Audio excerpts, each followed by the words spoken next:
Bueno, estamos con Julia Lima. ¿Julia Lima o Julia? Julia, ¿verdad?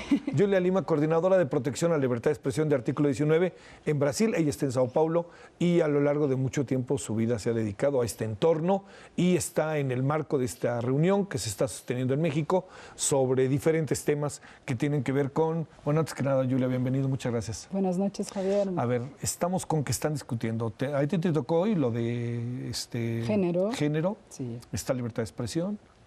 De género con feminicidios incluso, ¿no? Sí. Ese otro tema. ¿Y cuáles otros son los otros dos temas? Bueno, la conferencia es un poco para pensar los procesos de justicia sobre violaciones a la libertad de expresión. Entonces, libertad de expresión es el hilo conductor de todo el evento, pero hoy dedicamos el día para discutir violaciones de género, o sea, violaciones contra las mujeres periodistas y activistas que por lo que pudimos discutir hoy, veo que tienen muchas tendencias comunes en toda nuestra región, muchas similitudes de contexto de cómo pasan estas violaciones y desafíos comunes entre las mujeres activistas en México, en Brasil y otros países que estaban... Bueno, México y Brasil como los grandes países en términos de su tamaño, ¿no?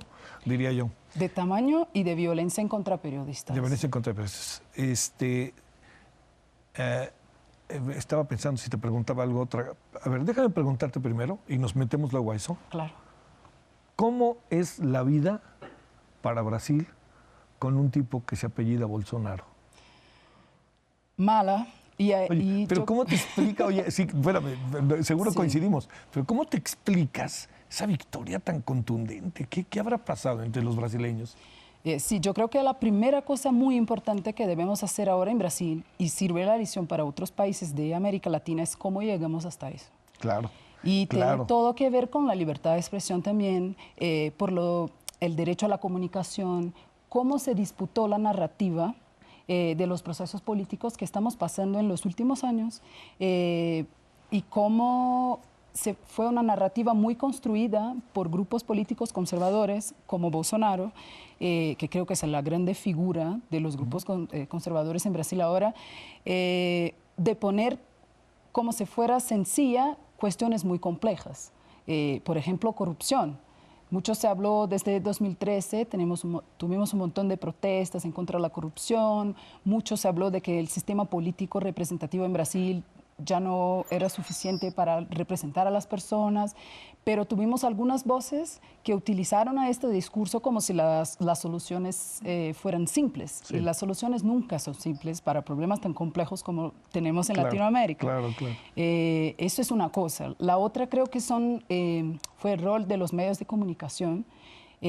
Tuvimos desde 2013 una ascensión muy grande de medios de comunicación alternativos que tuvieron un rol muy importante de cubrir las protestas, de hablar sobre qué pasaba y qué cuestionaba la gente, cubrir en tiempo real las violaciones que hacían los agentes del Estado en contra de los manifestantes. Pero también eso creó un movimiento de que la gente ya no tiene mucha creencia en los medios de comunicaciones tradicionales, que no hablan de los temas que la gente de verdad quiere cuestionar. Y Bolsonaro, más una vez, supo utilizar este movimiento de comunicarse directo con las personas sin los intermedios de los medios de comunicación. Pero lo que estamos vivenciando ahora en Brasil es que no hay democracia sin libertad de prensa, sin que la prensa pueda cubrir a los temas políticos, acompañar qué hace el gobierno. Y Bolsonaro ya deja muy claro que no va a trabajar con la prensa, que no respeta la libertad de expresión y tampoco los movimientos de comunicación comunitaria y independientes. Oye, Julia, los medios, bueno, ahora ya se les llama a los viejos medios, ¿no? A la televisión, al radio y todo eso. Pero digamos, estos medios que podríamos colocarlos, si quieres, como una definición, institucionales, ¿están con Bolsonaro o no están con Bolsonaro en lo general? Bueno, lo que está pasando ahora, que es los grandes medios de comunicación, que eran muy cuestionados por los movimientos sociales y de izquierda,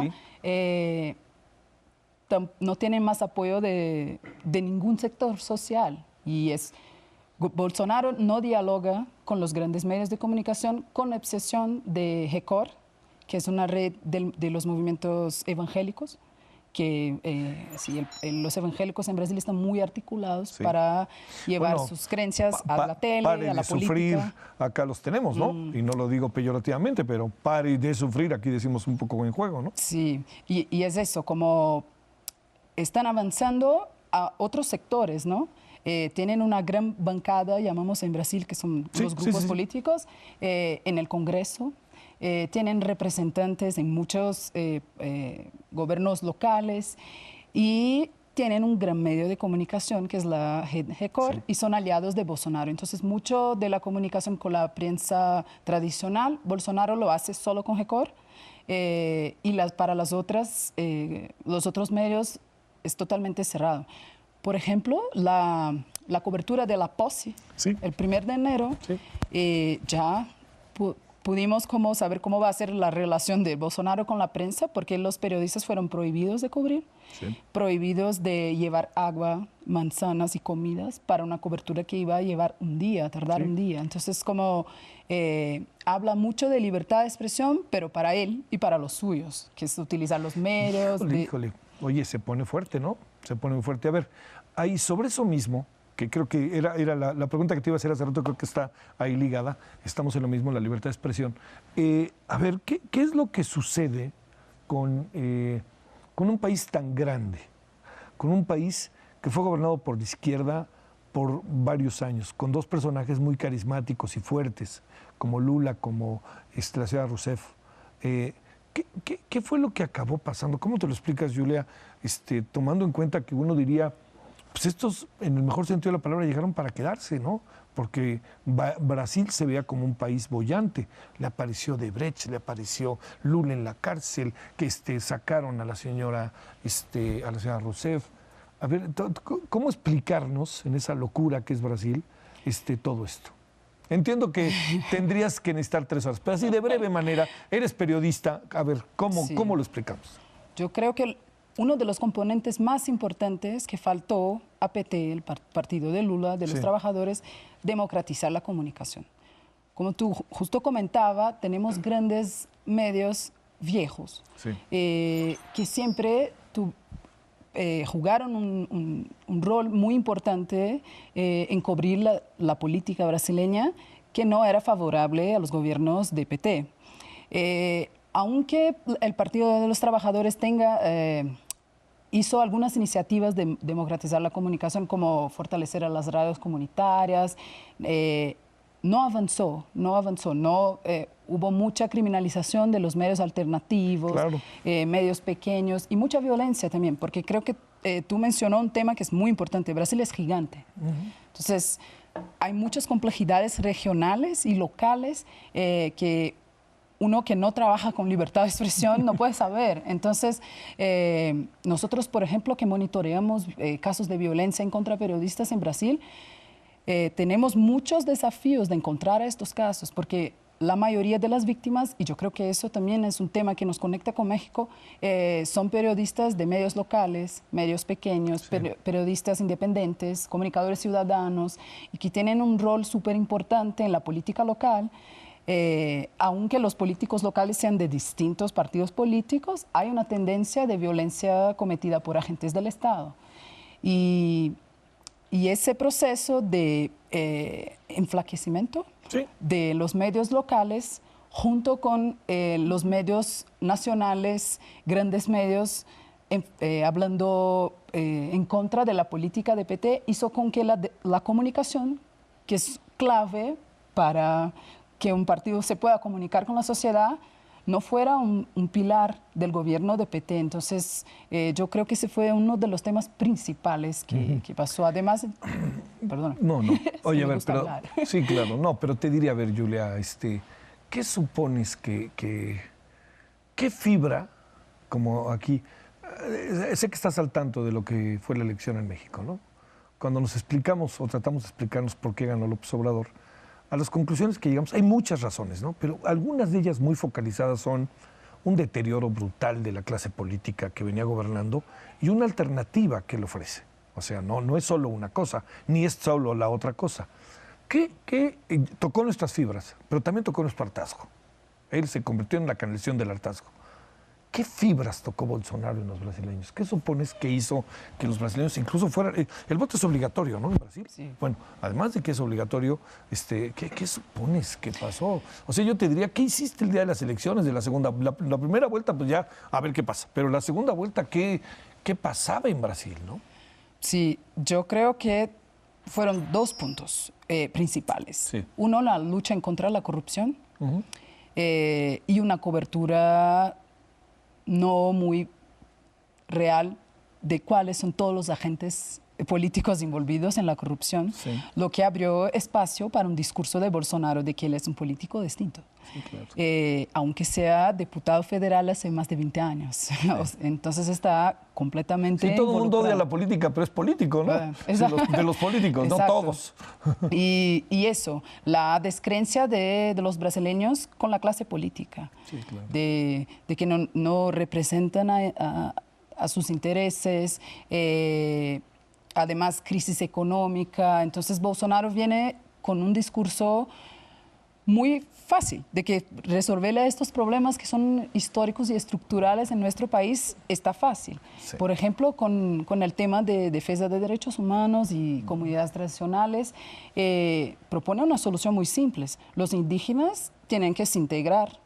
Son brasileños, entonces tienen que hacer como los otros brasileños, trabajar, comprar donde van a vivir, sus casas, viviendas, y ignora totalmente que ya hay años de discusión y de implementación de políticas de derechos humanos indígenas, de derechos territoriales, hay discusiones históricas sobre reforma agraria y él propone soluciones sencillas. Entonces yo creo que también falta un poco a la población brasileña de pensar cómo llegamos a estas soluciones claro. que él propone. ¿Va a ser tan fácil Sí. así? A ver, esta parte, Julia, de las mujeres, ¿no? De este rol de las mujeres, que particularmente en Brasil fue muy alentador, ¿no? No lo digo solo por la llegada de la señora Rousseff, pero a lo largo de los últimos años habíamos visto que muy destacadas mujeres, tanto a nivel internacional como en el propio Brasil, siendo parte del gabinete, se convertían en influyentes, jugaban un papel importante. ¿Ahí qué ha pasado cuando este hombre parece machista, cuando este hombre parece anticomunidad gay, parece profundamente discriminador? ¿Qué es lo que va a pasar? ¿Qué va a pasar contigo? ¿Me entiendes? Sí. ¿Qué va a pasar con ustedes, no? A ver. Sí, yo creo que eso va a ser interesante. Estos días leía un artículo que dos cosas que pudimos percibir de este proceso electoral que pasó Brasil Sí. es como la desinformación es un rol importante y cómo los conservadores están más fuertes que nunca, pero cómo los movimientos de mujeres están más fuertes que nunca. Entonces tú tienes toda razón en decir que en Brasil en los últimos años los movimientos feministas, pero no solo las que trabajan por los derechos de las mujeres, sino pensar el derecho a la libertad de expresión con una mirada de género, pensar los propios movimientos indígenas y de luchas territoriales con una mirada de género. Mucho se avanzó en discusiones y iniciativas en los últimos años para garantizar una igualdad de género en Brasil y mucho lo impulsionó la sociedad civil, Sí, las propias claro. activistas y logramos políticas públicas que son imprescindibles. Entonces tenemos la ley de feminicidio, pero también tuvimos un Ministerio del Derecho de las Mujeres que podría incluso Lo dijiste dialogar. con nostalgia, lo dijiste con saudade. Sí, saudade enorme, Sí. porque una cosa que creo que es muy preocupante es perceber cómo nuestros derechos son muy fácilmente retirados. Sí. Cómo los retrocesos en materia de derechos humanos en Brasil van a rápidamente removerse. El Ministerio de Derechos Humanos, por ejemplo, Bolsonaro lo cambió para Ministerio de la Familia, Mujeres y Derechos Humanos. Qué fuerte, oye. Y la ministra es una pastora evangélica que dijo en la última semana que los niños deben vestir azul y las mujeres deben vestir rosa. Sí, sí, sí. Entonces, también yo creo... ¿Sí fue cierto eso? Sí. Yo cuando leí la noticia y la dimos aquí en el noticiero, dije... Parece que no, pero- No, pero sí, ¿verdad? Sí, fue cierto. Sí. Oye, a ver, otro de estos asuntos sobre lo mismo, girando sobre lo mismo, recientemente hubo una polémica que llamó la atención por obvias razones, ¿no? Giselle Bundich y el señor Bolsonaro. Giselle Bundich diciendo que el orgullo de Brasil, que no sé qué, y el señor Bolsonaro respondiendo que es una mala brasileña la esposa porque habla mal de Brasil o alguna cosa así. Eso va a ser de todos los días, ¿no? Sí, y nuestra preocupación grandísima es cuánto la violencia simbólica y el discurso de Bolsonaro se va a convertir en violencia física. Porque esto es un tema que, para quien tiene una mirada de derechos humanos, es muy claro que la posición de los agentes políticos es muy importante en cómo la sociedad se movimenta por los temas, ¿no? Cuánto hablamos de que indígenas son gente con derechos, hace frente a tierratenentes, por ejemplo, que practican violencia. Entonces tenemos mucha preocupación con los discursos y la posición ideológica que tiene Bolsonaro con relación al derecho de las mujeres, porque se está articulando con muchos grupos que pueden transformar su discurso en políticas efectivas. Entonces tiene una bancada en Congreso, como comenté, fuerte. ¿Con mayoría? Con mayoría. No, con mayoría no. No con mayoría. Tiene articulaciones en otros movimientos de la sociedad civil, de derecha, entonces su discurso se va a fortalecer mucho. Tiene el control de una red de comunicación, de televisión nacional, se va a fortalecer mucho sus ideas. Entonces, por ejemplo, el tema de libertad de género, discusión sobre equidad de género en la educación pública en Brasil, es un tema que estábamos hace muchos años intentando avanzar y estoy segura con este gobierno que... Va a ser imposible. Sí, es enemigo número uno. Oye, a ver, con una tradición de los 70, de los 60, de dictaduras militares muy fuertes, ¿no? Todo este proceso de la democratización tan difícil, ¿no? Luego llega Collor de Mello y mira lo que pasa, ¿no? Pero bueno, luego Cardoso, en fin, se fue estabilizando Brasil y empezó a ser como un ejemplo también democrático. Y los militares parecían en segundo plano, o estaban en segundo plano. Las dos cosas las dije, ¿eh? Ya pusiste cara de uno. ¿Los militares cuentan ahorita o no cuentan ahorita en términos de poder tomar decisiones políticas, no decisiones militares? Cuentan. Son el brazo derecho de Bolsonaro. Más de... Te dijiste el brazo derecho, no izquierdo. Sí, claro. Sí. Él quizás no habla de izquierdo en nada. Sí. No, Bolsonaro ya incluyó a muchos militares en sus ministerios. Yo creo que la mayoría de los ministerios es formada por militares. Además, dentro de los ministerios, como directores de sectores, muchos militares. Y sí, ya se nota un cambio un poco de algunas estructuras institucionales. Por ejemplo, una de las primeras cosas que hizo Bolsonaro, bueno, muy coordinado por su vicepresidente, que es un militar. Sí, claro. Fue hacer una enmienda constitucional hablando sobre monitoreo y control de organizaciones de la sociedad civil. Que el gobierno tiene que entender un poco mejor cómo funcionan esas organizaciones, quién las financia y qué procesos políticos de ellas están involucradas. Entonces es una enmienda que habla de monitoreo de la sociedad civil. Eso es algo muy militar, ¿no? Y yo creo también que es muy importante eso que tú dijiste de estaban o no participando.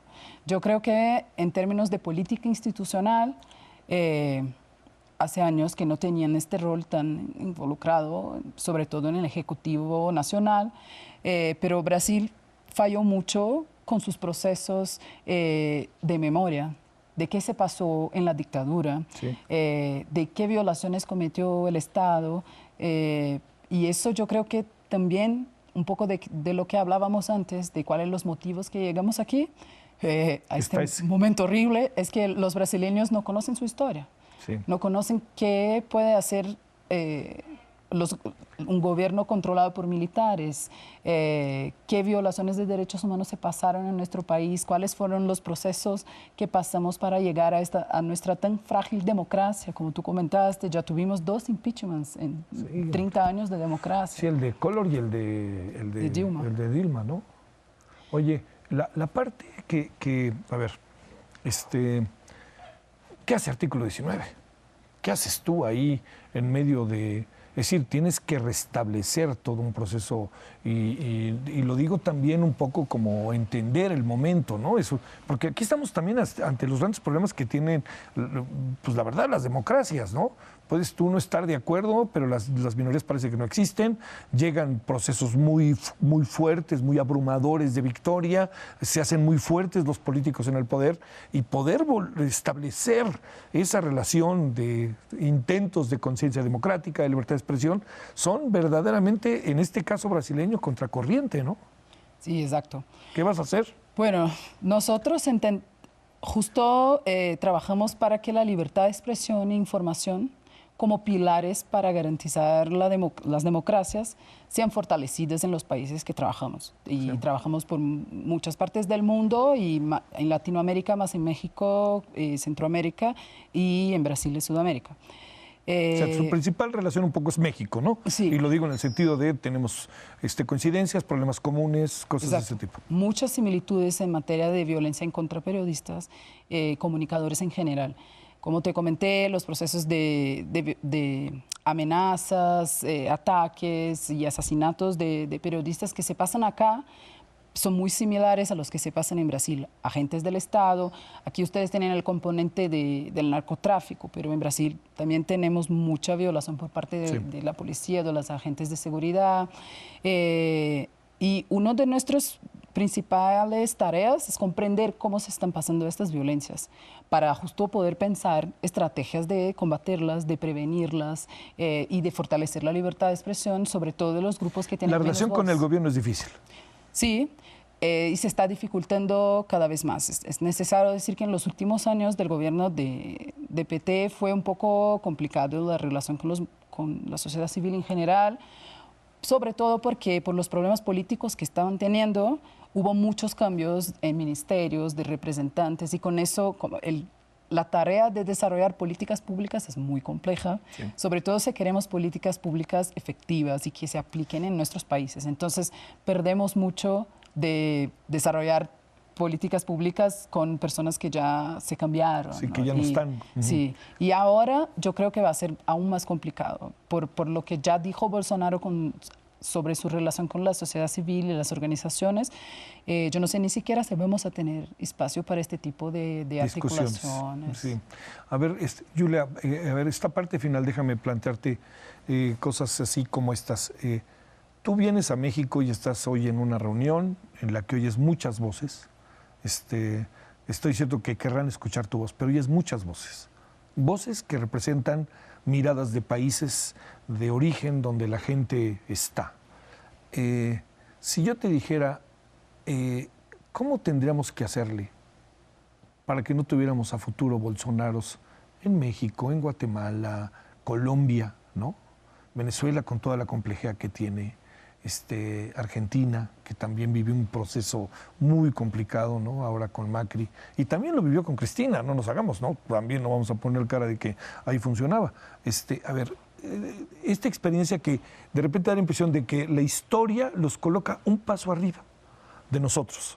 Da la impresión, ¿no? O sea, nosotros estamos apenas, por fin, fíjate, como bien lo sabes, entrando un gobierno, si quieren discutamos si es de izquierda o no es de izquierda, pero es un gobierno, sí, sin duda alguna, diferente a los que hemos tenido en los últimos años en nuestro país, sin la menor duda. Sí, es muy triste de que estamos empezando este proceso, que estoy de acuerdo contigo, muy conservador en toda Latinoamérica. Yo creo dos puntos más importantes, sobre todo que se relacionan mucho con el trabajo que nosotros desarrollamos, cobrar a los estados.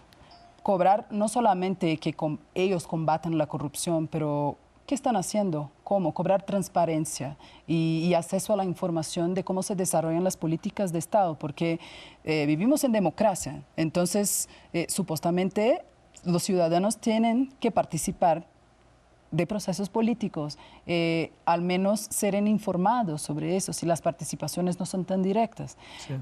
Y tenemos que cobrar que nos expliquen cómo están solucionando los problemas, porque no existen soluciones fáciles, otra vez, para los problemas complejos que tenemos en nuestros países. Y yo diría también fortalecer a la comunicación, que no dependemos de grandes medios, sobre todo los que tienen relaciones gubernamentales, para saber lo que está pasando, que fortalecemos a los medios ciudadanos, que fortalecemos a los medios locales y que hablemos de la violencia que pasan a los periodistas para cubrir a estos temas también. ¿Qué piensas de los medios públicos? ¿Cómo les va a ustedes allá en Brasil? Sí, ahí tenemos, aún puedo decir, una experiencia muy interesante de medio público, que es la EBC, Empresa Pública Brasil de Comunicación. Sí. Muy interesante para cubrir temas políticos. No estaba una agencia gubernamental, sino que de Estado, aunque muchos de los opositores de PT hablaban en contra de la EBC, y son vehículos necesarios. Yo creo que para eso que comentaba justo ahora de cómo accesamos a informaciones gubernamentales, cómo accesamos a saber más de las políticas públicas, redes de comunicación pública son fundamentales. Sí. Pero está pasando un proceso de desmonte. De todo eso. Sí. ¿Perderá la sonrisa Brasil o no? Estamos cerca. Hay que preocuparse y sobre todo hay que pensar cómo nos aliamos con nuestros hermanos latinoamericanos porque vamos a necesitar. Brasil es gigante, entonces muchas veces pensamos que resolvemos nuestros problemas en nuestra casa, pero no es así. Tenemos mucho que aprender de los procesos de otros países y cuanto más también los otros países saben lo que está pasando en Brasil, más también no van por este camino que desafortunadamente estamos pasando. Fue crónica de un triunfo anunciado, ¿no? Para parafrasear el famoso libro, ¿no? La victoria de Bolsonaro. Sí. No sé. ¿Te lo imaginabas? No te hagas. Si yo imaginaba. Bueno, después de Trump empezamos a llevar en serio que eso podía pasar. Y además quiere quedar bien con Trump este hombre, además. Exacto, y el proceso de comunicación directa con los electores, uso de las redes sociales fue muy similar. Sí. Incluso los casos, bueno, que eso daría todo un otro tema de discusión de cómo las plataformas tienen responsabilidad en eso. Los casos de Cambridge Analytica, tuvimos casos de empresarios y grandes empresarios. ¿Odebrecht les pegó muy fuerte? Sí. Uno de los temas originales de combate a corrupción en Brasil, aunque no lo tengamos resuelto. No, y nosotros tampoco, ¿eh? Como tú sé que llegaste y lo viste en varios diarios el día de hoy. Oye, ¿nos podemos sacar una foto de despedida? Claro. Sí, por favor, para que y agradecerte, Julia, que tengas buen regreso a Sao Paulo. Es cierto lo que dicen que que la gente que el Cristo de Corcovado está con los brazos abiertos esperando que los de Río trabajen.